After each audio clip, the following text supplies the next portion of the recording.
Hi everyone, welcome back to my channel. So today I'll be going through condo stats in the city of Toronto. I'll be focusing on CO1 and CO8 area code. Just for your reference, CO1 area code is south of Bloor to north of Lake Ontario, to east of Lansdowne to west of Yonge Street. And CO8 area code is east of Yonge Street to west of DVP, to south of Bloor Street to north of Lake Ontario. So now let's get right into it. So here are the benchmark prices since the beginning of this year till May 2023.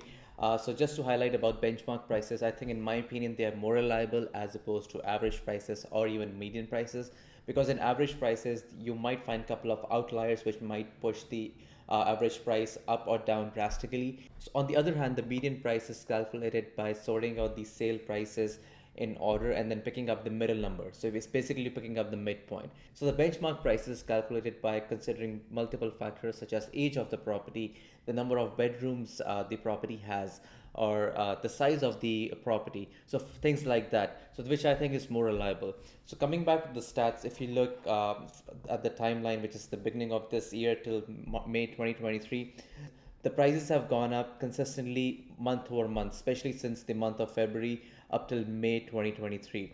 And if you see, the prices are up by about 5% if you compare from January 2023 to May 2023. And also on the right, if you see, the days on market of the listings has been reduced month over month. In the month of January, we're looking at 33 days on market, and in the Feb we are 29, and on March is 21, and in April we are 23 days on market, and May it's 18 days on market. As you all know, Bank of Canada recently increased the interest rate by 25 basis point on June 7th, so we'll have to see how next 2 to 3 weeks pans out.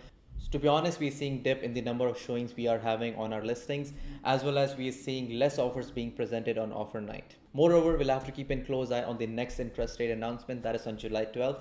If Bank of Canada decides to increase the interest rate again by a quarter, then I think, this is my prediction. Time will tell if I was wrong or right, but my prediction says that we will see reduction in the sales volume, as well as we might see a slight dip in the prices. I don't think the prices are going to crash, because the same will be supported, the prices will be supported by low level of supply, as we saw similar situation last year after multiple interest rate hikes. Also, if we compare the prices from May 2022 to May 2023, that is year over year, the condos prices in downtown Toronto are down by about 4%. So now let's go back in time closer to pre-COVID era, I mean right before COVID, and see how the prices have come along since then. So here's the timeline since February 2020 and March 2020. We all know what happened then. Pandemic hit and the prices started to fall over here. And December was kind of the bottom. December 2020, the prices were hovering around at $614,000. This is the average benchmark prices. And this is when the vaccines announcement came in by the government, and consumers' confidence regained and they started investing back in the city of Toronto, especially condos. And here we can see the prices started to climb over here in all of 2021. And this is the peak of February, March 2022. This is when the Bank of Canada stepped in and they introduced multiple interest rate hikes. And here we can see there's a decrease in prices by about 20 to 22%. All right, so next I'm going to show you real life examples of recently sold properties, and I'm going to show you how they performed over a period of time. So let's check them out. So first property is Unit 27 Bathurst, Unit 1007. This is 2 bed, 2 bath with a 10, and this was sold in September 2020, that is right in the middle of COVID, for $782,000. And the same property was recently sold in May of 2023 for $951,000. So I think they did pretty well. So they bought it in September 2020 for $782,000, and they sold recently in May 2023 for $951,000. So which is pretty sweet. All right, next up is 81 Navy Wharf, Unit 3001. So this property was sold in June of 2021, again during the time of COVID, and this was sold for $683,000. It's a 1 bedroom with parking, about 600 square feet, and they recently sold this property in February 2023 for $705,000. So it's not every time you make money in real estate. You're definitely going to get a decent return with a long-term approach. That is, if you buy and hold for long-term, but with the short-term approach, it gets a little tricky. So I don't think so they made decent money out of it, because if you consider the transaction cost, that is your commissions and taxes, I don't think so they made a profit out of it. So next up is 215 Fort York Boulevard, Unit 3007. So they sold this property in February 2018 for $442,000.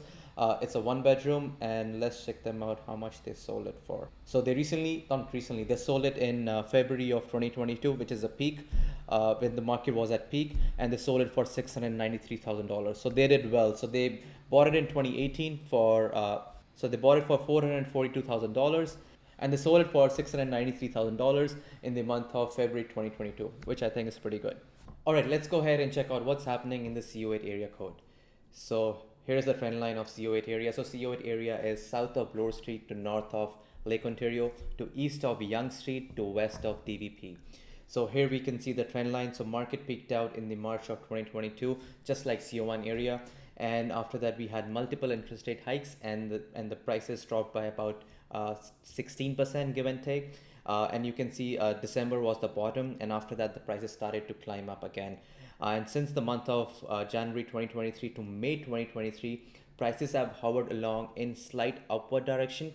And if you compare with May 2023 to May 2022, the prices are down by about 5%. All right, let's go ahead and check out what's happening month over month in the market from the beginning of this year to May 2023. So if you look over here in the month of January, there were 261 sales, and the average days on market the properties were sitting were 26. So in the month of February, there were 281 sales, and the average days on market were 27. In the month of March, there were 364 sales, and the average days on market the properties were sitting were 21 days. In the month of April, the sales volume increased to 358, and the average days on market was 21.